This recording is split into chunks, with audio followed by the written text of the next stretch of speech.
La course pour tous, comment courir sans se blesser un peu prétentieux peut-être comme titre, on va voir. Les conflits d'intérêts, il faut toujours présenter ces conflits d'intérêts. J'ai des conflits d'intérêts, je travaille dans la course à pied, j'ai tout intérêt à vous vendre de la course à pied, à vous expliquer qu'il faut venir tester votre foulée pour la course à pied. Donc oui, je donne des conférences, des cours, souvent avec mon copain Boris Gojanovic, même ici, on fait des MyRun là-bas. Donc voilà, c'est notre travail, et puis on est payé pour ce travail-là. J'ai un dernier conflit d'intérêts, mais c'est une surprise et je vous le dirai à la fin. Qui court régulièrement? Bon, bah j'ai de mauvaises nouvelles.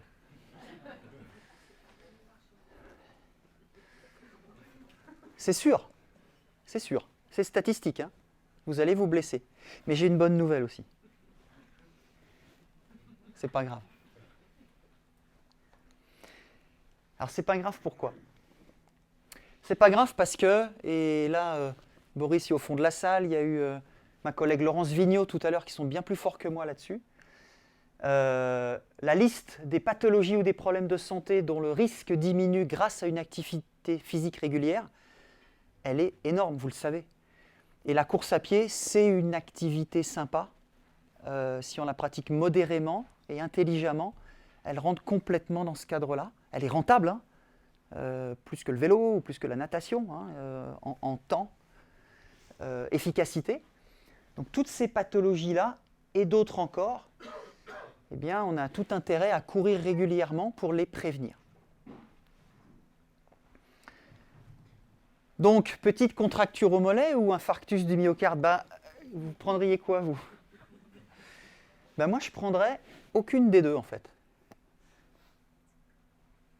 Et c'est peut-être possible, ou on peut essayer, en tout cas, que ça soit possible.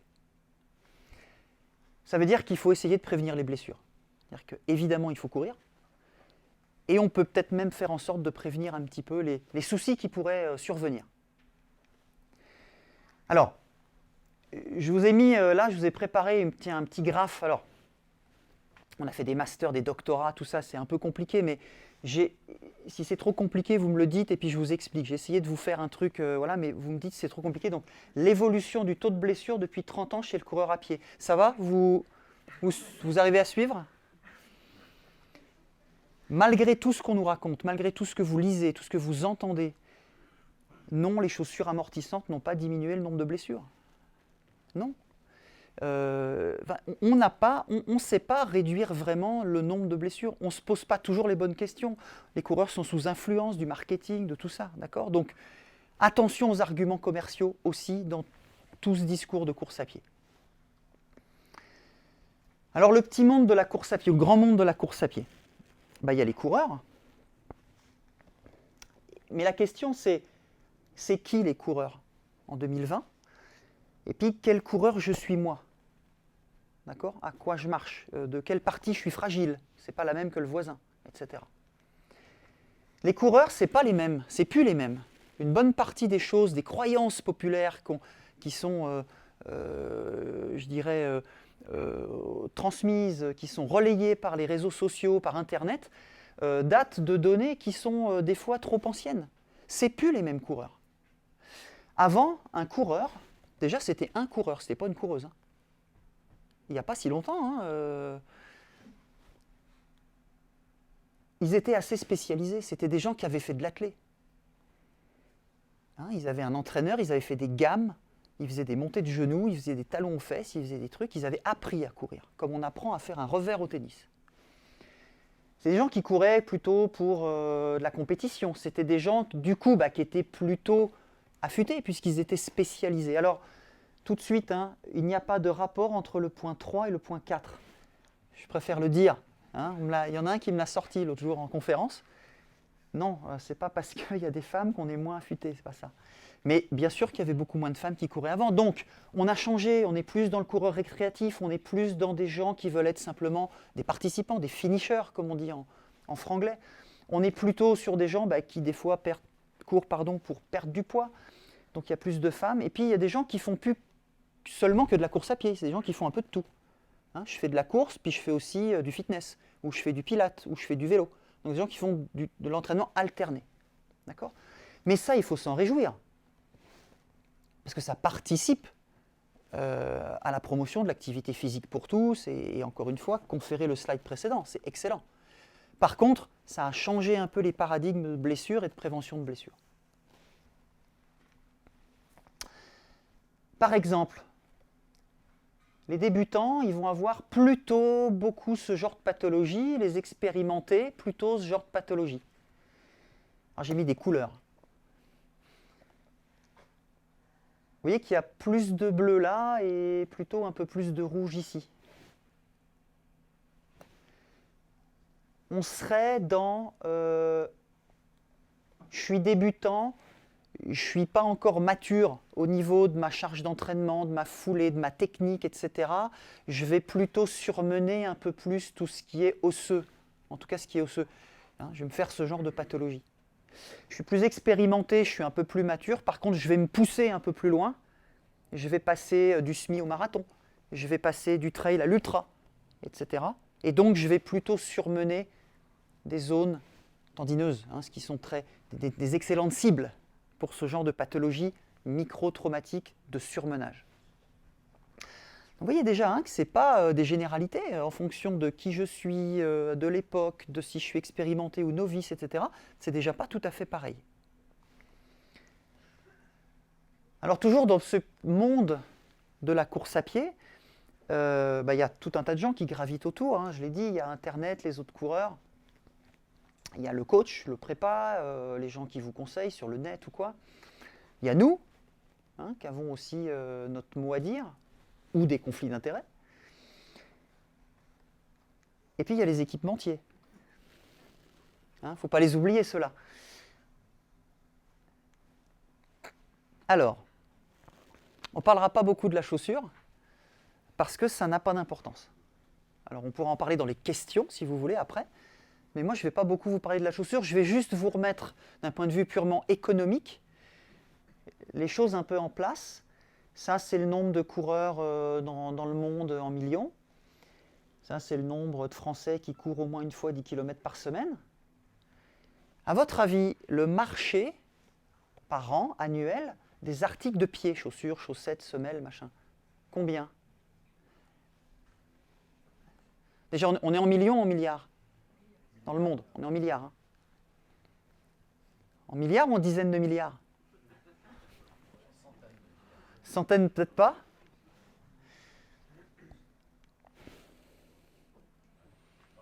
Évidemment qu'on vous met la pression, évidemment qu'au bout de à 601 km, n'oubliez pas de changer vos chaussures. Hein. Malheureux. 601, sinon vous êtes mort. Hein. Bon, attention à tout ça. Hein. Et c'est vrai, c'est pas vrai, c'est pas le problème, on ne va pas diaboliser Pierre-Paul Jacques, mais pas trop d'importance au matériel, on s'occupe du coureur d'abord, on s'occupe de soi. Est-ce que j'ai pas 10 kilos de trop? Est-ce que je suis pas complètement cuit? Ça fait 3 nuits que je dors pas, je viens d'avoir un gamin, je vais peut-être pas faire la séance de ma vie, elle est programmée aujourd'hui, mais c'est peut-être pas aujourd'hui, je vais peut-être la retarder. Vous voyez ce que je veux dire? Occupez-vous déjà de vous.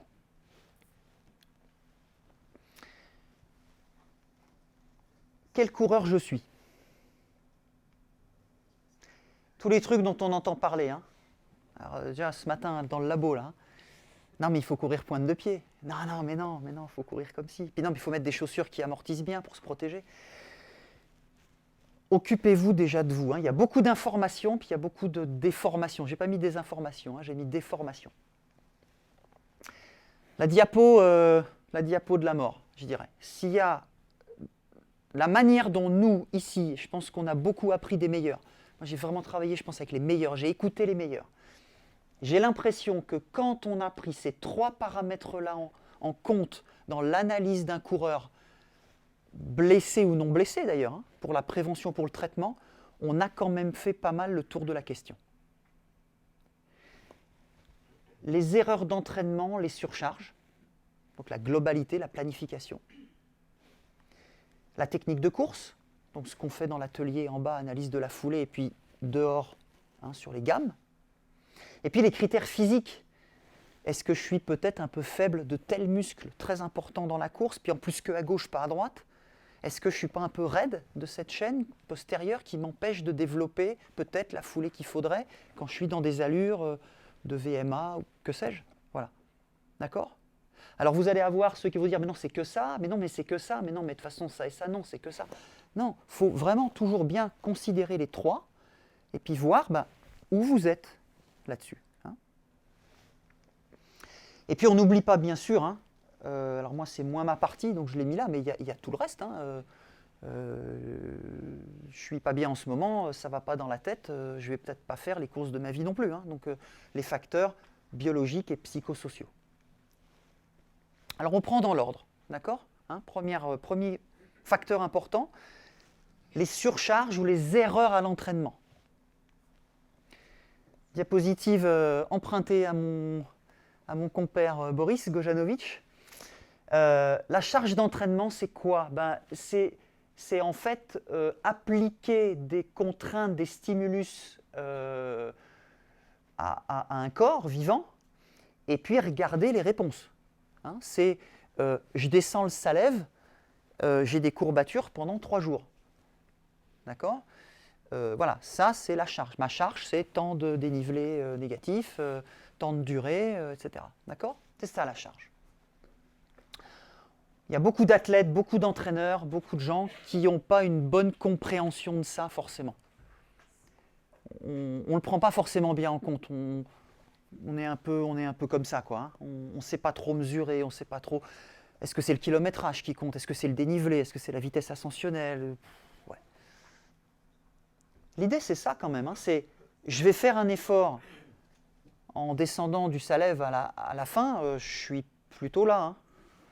Je n'ai pas envie de le refaire tout de suite en général. Puis je vais générer des adaptations qui vont me rendre plus fort.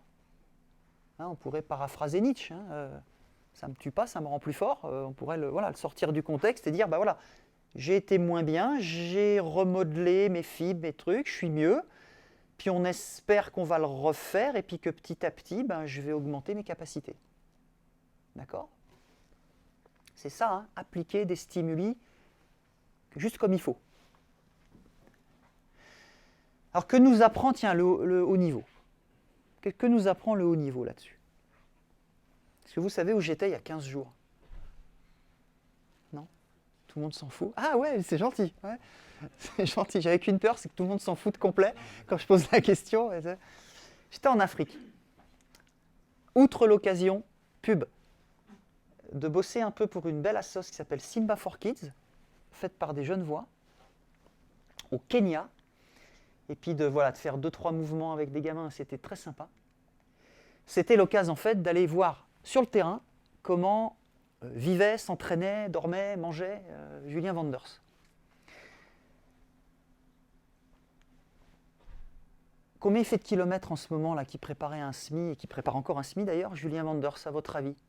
Combien il fait de kilomètres par semaine en courant? On compte tout, hein, les footings, les... Qui dit moins de 100? Moins de 100 km par semaine. Okay, qui dit entre 100 et 150? Qui dit plus de 150? D'accord? Qui dit plus de 180?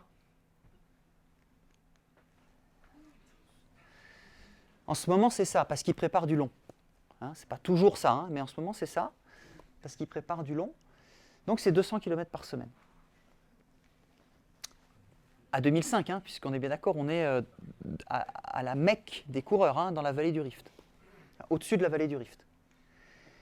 Nombre d'entraînements hebdomadaires 11-12, mais si on compte tout, ça peut monter à 17, parce qu'il y a souvent footing le matin, une petite muscule, et puis une séance de course le soir. D'accord? Donc voilà, c'est beaucoup d'entraînement. Comment c'est possible? On mangeait encore il y a quelques jours, Boris et moi, avec l'entraîneur de Julien, qui est vraiment son alter ego. Hein, il disait, mais il y a des garçons plus doués que Julien. C'est un garçon qui a du talent. Mais il y a des garçons qui étaient plus doués, et Julien le dit lui-même. Donc, c'est pas que le talent. Hein. C'est pas que le talent, c'est le travail. Mais pourquoi il n'est pas blessé depuis plusieurs années? Parce qu'il faut mesurer la charge. Il faut apprendre à mesurer la charge. Il faut apprendre à mesurer qu'est-ce que je fais. Alors, je ne vais pas vous faire long là-dessus, mais il faut apprendre à mesurer combien c'est dur une séance. C'est du mauvais français, mais ça veut dire ça. Il faut être capable de vous dire à la fin de votre entraînement combien c'était dur. Et il y a des gens qui ont fait des recherches là-dessus, donc qui vous livrent un truc tout fait. Si vous dites que c'était très très très facile, vous êtes à 1. Si c'était un peu dur, à dur, bah, c'est 4-5. Et puis si c'est le truc de feu, voilà, c'était vraiment très dur, j'étais à bloc, eh ben, vous êtes là et vous êtes à 9-10. D'accord? Donc ça vous donne un chiffre. À la fin de votre entraînement, vous dites, bah, aujourd'hui c'était 6. D'accord? Et puis vous multipliez ce chiffre, d'accord? Alors admettons 4 là, dans l'exemple, par la durée en minutes de votre entraînement. Vous avez fait une sortie, tranquille, en endurance, c'était dur 4, elle a duré 1 heure. 60 x 4, 6 x 4, 24, 240 unités. D'accord? Bah, vous savez qu'aujourd'hui, votre journée, votre entraînement, il vaut 240. D'accord? Puis vous amusez à noter à chaque fois, puis ça vous donne des jours qui donnent des semaines qui donnent des mois. D'accord? Puis qu'est-ce qu'on en fait de ça? Eh bien, qu'est-ce qu'on en fait? On sait par exemple qu'il faut faire très gaffe à partir du moment où on mesure, il faut faire très attention à ne pas trop augmenter d'une semaine à l'autre. C'est du bon sens. Hein. Si je fais 1000 une semaine et que je fais 2000 la semaine d'après, je vais peut-être risquer de surmener certaines structures. Ou je vais passer le cut, mais je vais être tellement fatigué que la 3e semaine, je vais péter. D'accord? Et quand nous, on regarde ça après chez les gens, chez les patients, on dit, oui, mais regarde là. Alors, il y a une espèce de règle un peu empirique, un tout petit peu scientifique, mais surtout empirique, qui dit qu'on essaye d'éviter de changer de plus de 10% d'une semaine à l'autre. Donc, gardez en tête ce genre d'unité de grandeur, si vous voulez. Hein. On n'aime pas trop ce qui est agressif. Hein. Une étude montre qu'on multiplie par 2,6 le nombre de risques de blessures, enfin le nombre de blessures, si on augmente de plus de 10% l'entraînement d'une semaine à l'autre. Ce n'est pas sur des coureurs, c'est sur des sports collectifs. L'autre conseil important, il ne faut jamais s'arrêter. Faites de l'entraînement alterné, d'accord, mais il ne faut jamais complètement s'arrêter, c'est un poison. Hein. Mon collègue et ami Blaise Dubois de la clinique du coureur a une phrase que j'aime beaucoup, il dit « Il faut arrêter de considérer le corps humain comme un train de pneus de voiture qu'il faudrait avoir au départ et économiser jusqu'au bout. » C'est pas vrai, c'est un corps vivant. Plus on l'entraîne, plus il peut en faire. Donc ne vous surmenez pas, mais continuez à garder de l'activité. D'accord? Ça, c'est important. Même quand vous êtes blessé. Je ne peux pas courir, je nage. C'est pour ça qu'on a fait des ateliers comme on a fait aujourd'hui. Hein, où on va vous expliquer, voilà, en piscine, l'aquarunning, on peut faire plutôt ça, plutôt ça. C'est ça qui est intéressant. C'est très spécifique du type d'effort, cette notion de charge-là. Parce que moi, mes patients qui ont un problème de tendon d'Achille, je leur donne un programme progressif, tout ça, puis à un moment, ils pètent les plombs. Ils disent, j'ai quand même fait, c'est pas grave, hein, mais j'ai fait 2 fois 80 mètres à bloc dans le parc, après mon footing d'1 heure, comme tu m'as dit. Putain, ça m'a fait du bien. Par contre, depuis, j'ai mal, hein. Mais bon, 80 mètres, c'est pas long. Et je dis, oui, mais le problème, c'est ça. C'est un tendon, ça répond très bien à la durée, au volume. On peut augmenter l'allure lente. Par contre, sur l'intensité, c'est hyper fragile. Donc, il ne fallait pas faire les 2 fois 80 mètres. J'aurais préféré qu'ils se rajoutent 10 minutes de footing. Je l'aurais engueulé quand même pour le principe. Mais j'aurais préféré ça plutôt que de me rajouter 2 fois 80 mètres. D'accord? Donc, c'est très spécifique de l'effort, la charge. Attention à l'intensité. Attention à ce qui est vite et fort. Méfiez-vous toujours.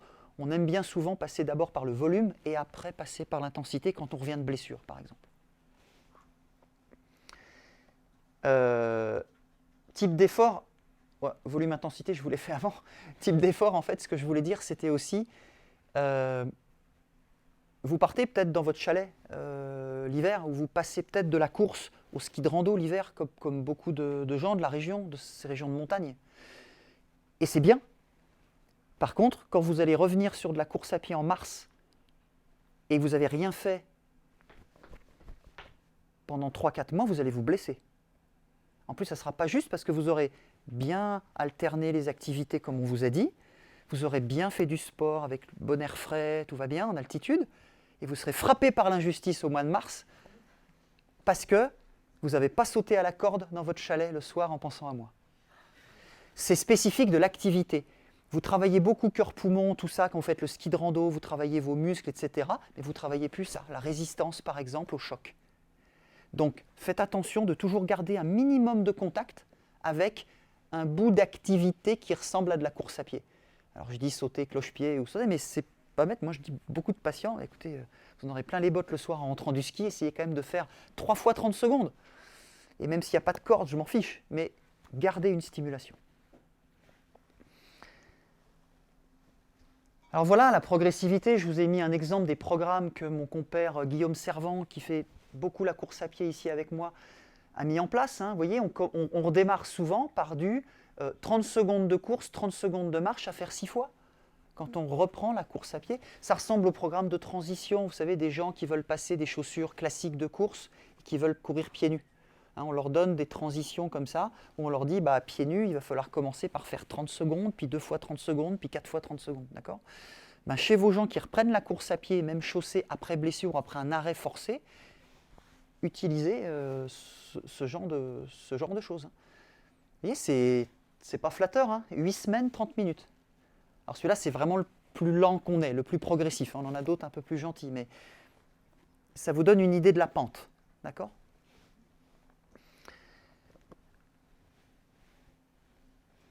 Alors, ça c'est une dernière séance de fartlek, donc de course à allure semi-marathon de Julien. Donc, alors, ça va vous étonner, mais je ne le suivais pas à pied, j'étais en bus, j'étais dans le bus.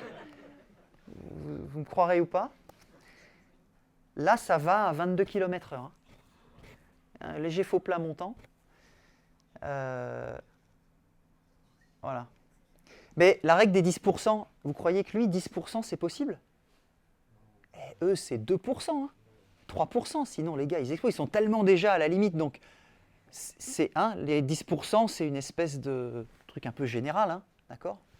Et puis de l'autre côté du spectre, si vous rééduquez des patients avec du surpoids, etc., c'est pareil, 10% pour eux, c'est colossal. 10%, c'est pour nous, quoi. D'accord ? Donc, ce qui compte, en conclusion, c'est pas ce que vous faites, c'est pas qu'il fasse 200 bornes, c'est d'où je viens, c'est comment je me suis préparé à faire mes 200 km par semaine, comment je me suis préparé à faire la charge de travail que je m'impose. Soyez toujours progressif. D'accord ? Vous ne mettez pas forcément de limite de base, m'écoutez pas, vous regardez courir Wanders, je vous vois bien. Mais vous ne mettez pas de limite de base, mais par contre, construisez-vous. D'accord ? Construisez-vous. Ça, c'est vraiment très important. On a fait ça.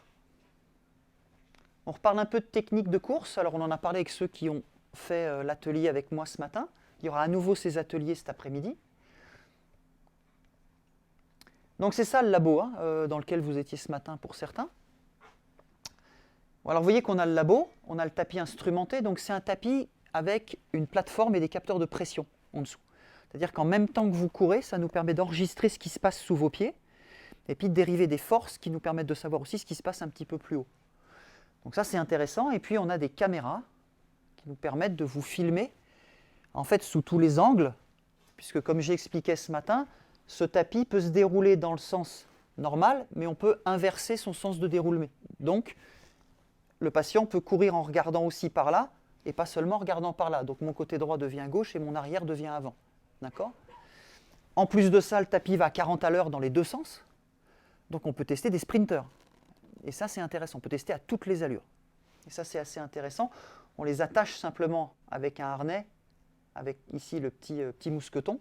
Et puis, s'ils venaient à tomber, ou en tout cas s'ils descendent un peu, ils tirent sur la corde, ils arrêtent le tapis. Donc ils se sentent en confiance pour être testés.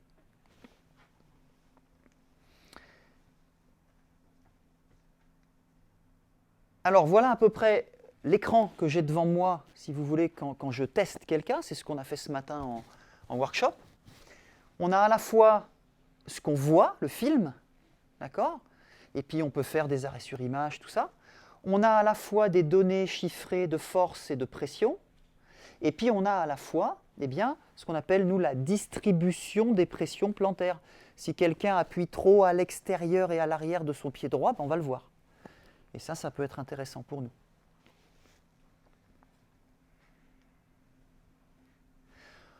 On a aussi ce genre, le film devrait partir, c'est pas grave, on a aussi ce genre-là. On peut sur le même tapis mettre des petits marqueurs lumineux sur certains points précis, certaines articulations précises, et avec une caméra spéciale qui est celle-ci ici, et là on utilisait l'autre avec celle-ci, eh bien en live la personne court et on a les angles calculés directement. D'accord? Donc c'est assez simple à mettre en place, et ça nous donne des informations un peu plus précises. D'accord? Ah ben voilà. D'accord? Donc ça c'est intéressant. On est à la limite de la recherche. Là, on est très clinique sur avant, puis là on est un petit peu plus recherche. Alors qu'est-ce qu'on a sur nos rapports? Ben voilà, on peut avoir la longueur du pas. D'accord? Là on a quelqu'un qui avait une énorme différence de longueur de pas. D'accord? 1m32, 1m43.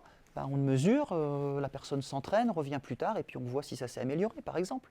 Ou on essaye de comprendre pourquoi il y a une différence de longueur de pas. On a notre fameuse cadence de course. Il faut courir à tant de pas par minute, ou est-ce qu'il faut augmenter sa cadence, etc.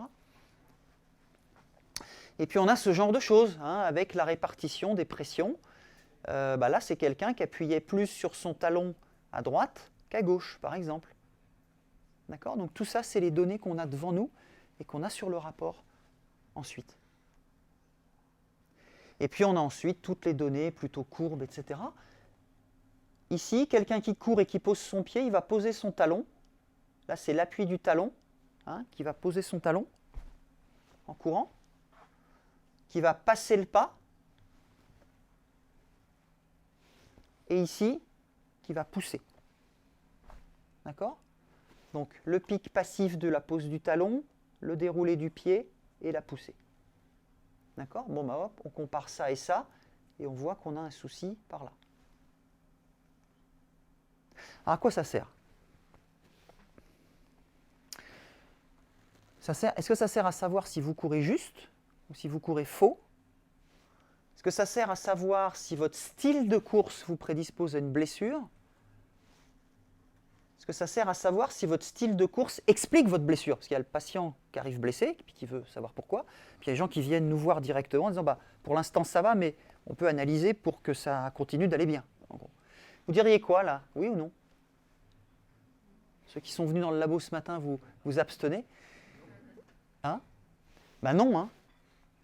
Il y a beaucoup de gens encore qui viennent en disant je viens parce que je veux savoir si je cours juste. Je dis mais par rapport à quoi? Il n'y a pas du foulé universel. Donc c'est du cas par cas. Donc non.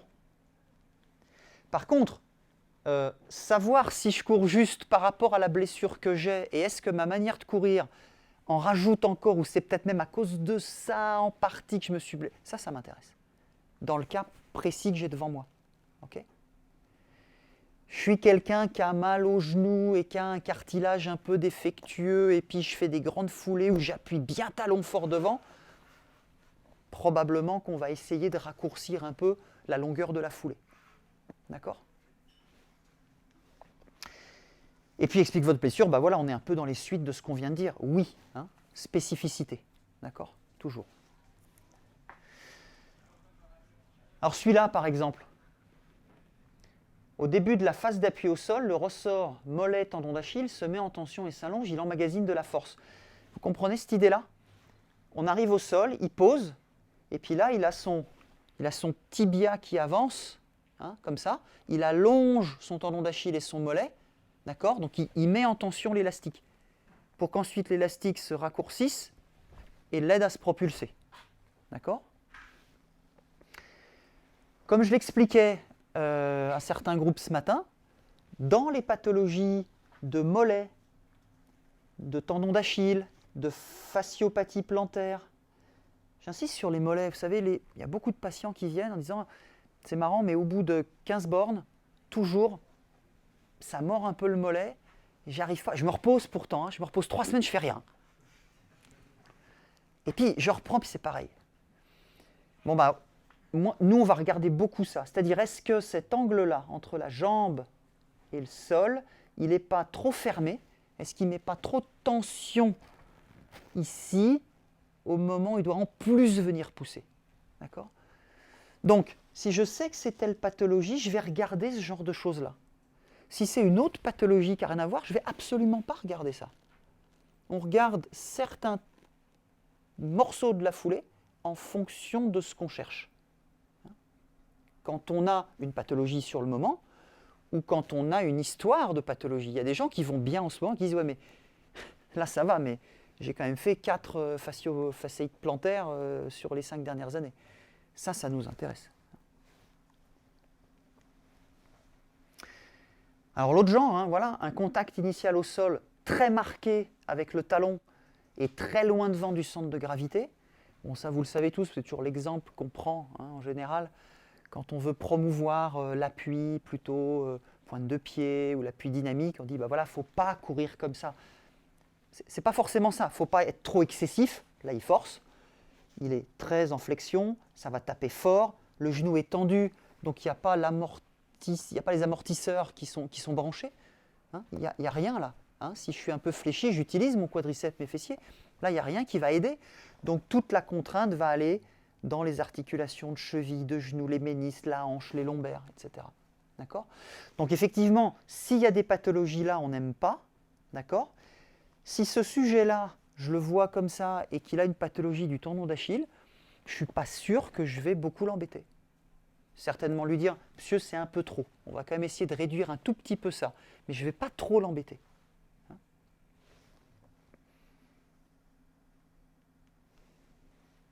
Donc ça, voilà, plutôt genou, hanche, cartilage, tout ce qui est structure dure.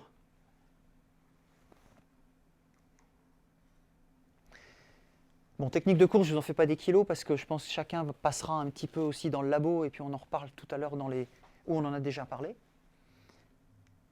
Critères physiques. Alors, je disais tout à l'heure, hein, c'était plutôt là ce qui était force, étirement, est-ce que je suis trop raide, est-ce que je suis pas fort, est-ce que... Bon, on va voir. Il y a des muscles clés pour le coureur à pied. Ils sont importants pour protéger d'autres structures. Je vous disais tout à l'heure, je vais utiliser quand même mes amortisseurs quadriceps et fessiers pour venir soulager mes cartilages, pour venir soulager mes ménisques, pour venir soulager mon articulation de hanche. D'accord ? Et puis il y a ceux qui sont des muscles eux-mêmes super importants de la course, ou des structures très importantes de la course. Et qu'en tant que tel, il va falloir absolument mettre un certain niveau, sinon du moment qu'on est coureur, ça ne va pas aller. Donc on est bien d'accord que là, on parle de renforcement, voire même de musculation.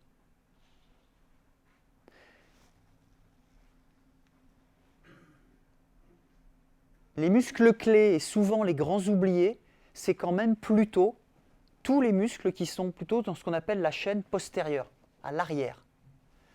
Si on part du haut, les fessiers, alors on va parler aussi du moyen fessier, donc les fessiers, le grand, celui qui donne le galbe de la fesse, mais aussi le moyen, celui qui est là. On va parler des ischio-jambiers, les muscles qui sont à l'arrière de la cuisse. On va parler bien sûr des muscles des mollets, et on n'oublie pas les muscles de la voûte plantaire, les muscles du pied. C'est les muscles qui m'intéressent particulièrement, mais de plus en plus, on se rend compte que ces muscles-là sont primordiaux. Bon, vous voyez, même à haut niveau, c'est des choses qui se travaillent. Là, on est dans un type musculation.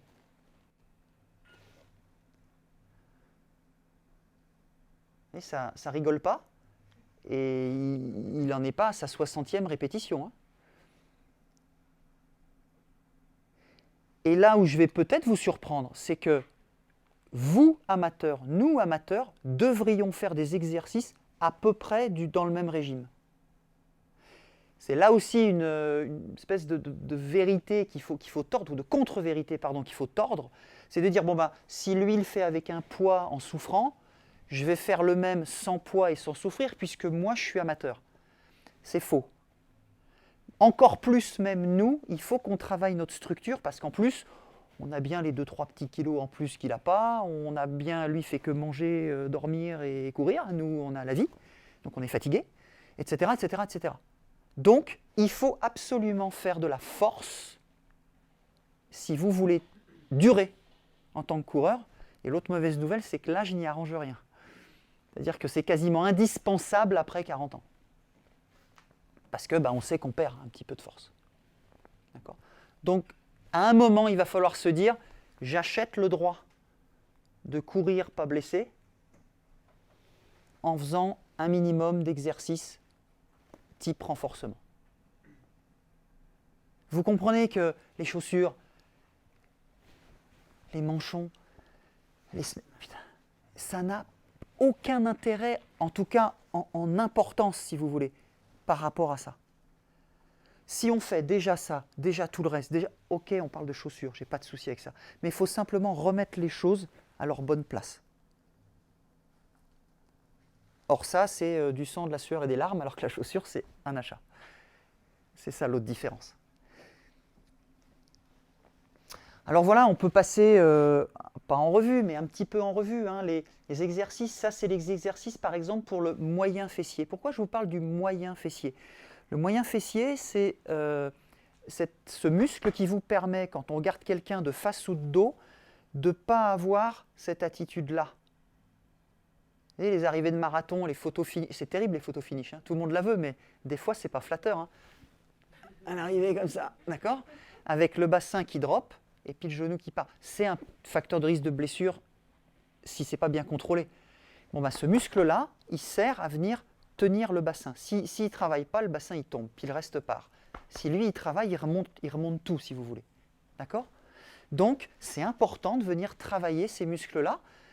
Il faudra aussi vérifier qu'en courant, on les engage bien. C'est une autre chose. Mais il faut absolument... Donc là, c'est Jane Fonda. Hein, c'est pas, on n'a pas réinventé la roue non plus. Hein, mais il va falloir être sur des activités. Ça, c'est tout facile. Donc, pour être cohérent avec ce que je disais avant, il va falloir mettre un petit poids ici pour faire vraiment de la force, ou il va falloir se mettre en position de gainage latéral, plus ce mouvement-là. Je le montre très bien debout. Je le montre un peu moins bien couché. Compliquez toujours vos exercices de sorte à ce que ça devienne des exercices de force. Hein, c'est-à-dire 4 séries de 6, 4 séries de 8 et c'est fini, quoi, en gros. Des exercices ici qu'on appelle le plongeur. Hein, là, on travaille les muscles postérieurs, notamment les ischios, de la jambe qui est en charge. Hein, d'accord ?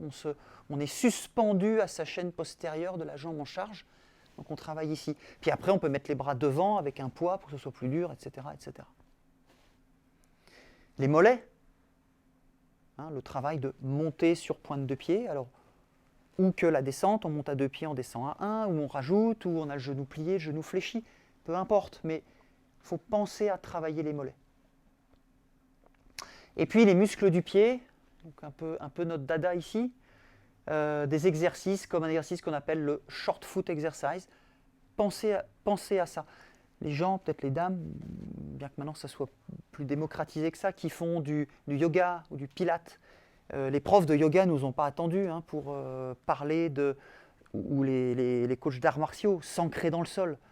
Hein, venir faire travailler, griffer le sol. D'accord ? Bon, y a des techniques et des exercices pour ça, hein, où on vient raccourcir le pied, travailler ces muscles-là de l'arche. Et on a montré dans nos recherches qu'ils sont très importants, notamment pour contrôler cette fameuse pronation. Ah, la pronation. Hein ?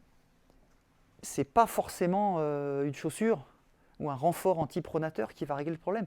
Pensez déjà à travailler vos muscles. Est-ce que vous penseriez à mettre une ceinture lombaire pour courir avant d'aller faire des abdos ? C'est choquant. Si vous n'êtes pas lombalgique, chronique, c'est choquant. Pourquoi penser à prendre des chaussures anti-pronatrices avant d'essayer de renforcer les muscles qui contrôlent votre pronation ? Ça a du sens. Hein, et les choses existent. Hein. La course pieds nus est un excellent exercice de renforcement de ces muscles-là. Peut-être le meilleur. Attention, le remède peut être pire que le mal. Si vous en faites trop fort, trop vite, vous aurez des muscles peut-être un peu plus forts et une fracture de fatigue des métatarsiens. 3 mois, voire plus. Donc, faites gaffe. La course pieds nus, un peu déjà de la marche pieds nus. et puis de la course par-ci par-là, quelques poignées de secondes, minutes. Mais c'est un super exercice. C'est sûr, ça c'est montré, validé. Hein. Les étirements. Ils ont été... tout le monde faisait des étirements, il y a 40 ans c'était religieux. Hein. Tout le monde a arrêté de faire des étirements, ou tout le monde a entendu ou lu à un moment qu'il ne fallait pas le faire. Et puis c'est quand même toujours un petit peu présent, parce qu'il n'y a pas de consensus, c'est pas net. Ce qui est sûr en gros, c'est que ça ne change pas grand-chose, ni dans un sens ni dans l'autre, si on voulait en gros résumer. D'accord ? Donc, si, en revenant à la voiture, après votre footing, vous avez envie de faire ça en discutant un peu avec le collègue, il n'y a pas de problème. Si ça vous fait du bien, restez sur vos réglages. Par contre, effectivement, faites pas ça 20 minutes avant d'aller courir, de manière passive, etc. Vous étirez pas les quadriceps en feu après avoir descendu le salève.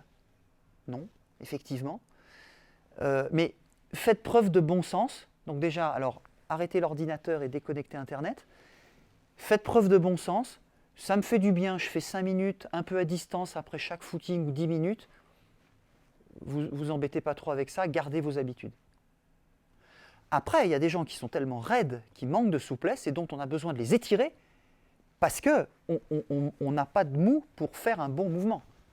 Ouais, c'est autre chose. Là, c'est des étirements thérapeutiques, je dirais. D'accord ? Mais en termes de toilettage, on se détend et si ça vous sied, faites-le un peu. Bon, il y a beaucoup d'autres sujets. Hein. La chaussure, les montres, les manchons, vous avez compris que ce n'était pas ce dont je voulais parler aujourd'hui parce que j'espère faire passer le message, ce n'est pas l'essentiel. Après, on a quelques minutes de questions, donc je n'ai pas de souci avec ça. On se garde ça pour les questions-réponses. Pensez d'abord à vous. Pensez d'abord à vous. La charge, je mesure un peu ma charge, puis je fais gaffe de ne pas trop varier ma charge. Ma technique, soit ça me va bien, je ne me pose pas de questions, soit je demande qu'on me donne des conseils, et puis là, on est là dans ce cas-là. Déficit de force, pareil, ça peut se mesurer à l'occasion. Alors je l'ai dit au début que j'avais un conflit d'intérêt surprise. Alors en fait, tout ce qu'on fait là, on nous dit toujours, ouais mais c'est sympa, mais vous pouvez m'envoyer une feuille avec le truc parce que j'ai pas retenu. Non, puis alors tel truc, vous l'avez dit. Bon, alors, mais vous devriez faire un livre. On l'a fait. Donc c'est ça mon conflit d'intérêt secret. C'est que va sortir le 24 mars un livre, alors attention, c'est pas le dernier Guillaume Musso non plus, mais c'est une collection qui s'appelle Je bouge.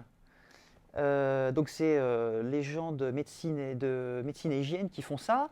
C'est sous la direction de l'Uni de Lausanne et du professeur Grégoire Millet. C'est le deuxième numéro de cette collection Je bouge. Le premier, c'était Je bouge en m'entraînant en altitude. Et là, c'est Je bouge en courant sans me blesser. On l'a fait avec Guillaume Servant, préface de Julien Vanders.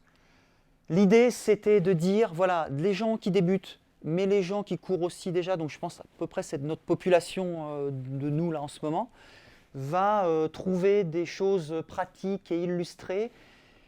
Et en même temps, on parle de pathologie. C'est-à-dire qu'on a fait un bouquin sur la prévention, puis en même temps, vous allez savoir en mots simples c'est quoi le syndrome de l'essuie-glace, puis qu'est-ce qu'il faut faire, c'est quoi le syndrome fémoro-patellaire, et puis qu'est-ce qu'il faut faire, et puis etc., etc., etc. Donc il n'y a pas de recette de cuisine, mais il y a au moins, je dirais, pour qu'on sache un peu de quoi on parle. Et puis il y a tous les conseils sur, renfo, etc. Donc c'est un format, c'est un petit format type que sais-je, on dirait nous en France, enfin voilà, ce genre de choses. 24 mars, ils sont déjà en précommande, j'ai vu sur la Fnac, tout ça, c'est vachement sympa. Bon bref, et c'est entre 10 et 15 francs. Donc ça, c'est un conflit d'intérêt, clairement. On touchera, je crois, 6% à se partager à deux, donc quand même un gros conflit d'intérêt. Et puis ça, c'est un bout de phrase de la fin de ce bouquin, où Julien Vanders a expliqué que la meilleure décision de sa vie, ça avait été de décider de déménager au Kenya. Parce qu'il pouvait se consacrer à la course à pied, il pouvait se consacrer à bien manger, bien dormir, se reposer, être focus, etc. Et à la suite de ça, il dit avec des semaines à 200 km, il arrive à ne pas se blesser. Et donc, cherchons pas si loin dans nos vies, souvent à 100 à l'heure, les gamins, le boulot, le machin, les trajets, le tram, les embouteillages et tout, les raisons potentielles de blessures. Il y a, oui, tout ce que je vous ai expliqué, mais il y a le premier niveau aussi, de base. Le sommeil, le stress, l'alimentation qui n'est pas parfaite, et puis, mes exercices, je les ferai demain, parce que là, putain, je suis vraiment trop crevé, quoi. On est tous pareils, c'est tous la même chose. Mais ça fait souvent la diff. Donc c'est peut-être pas si difficile de changer les petits détails qui peuvent peut-être nous faire prétendre à courir un jour sans nous blesser. Voilà, je vous remercie.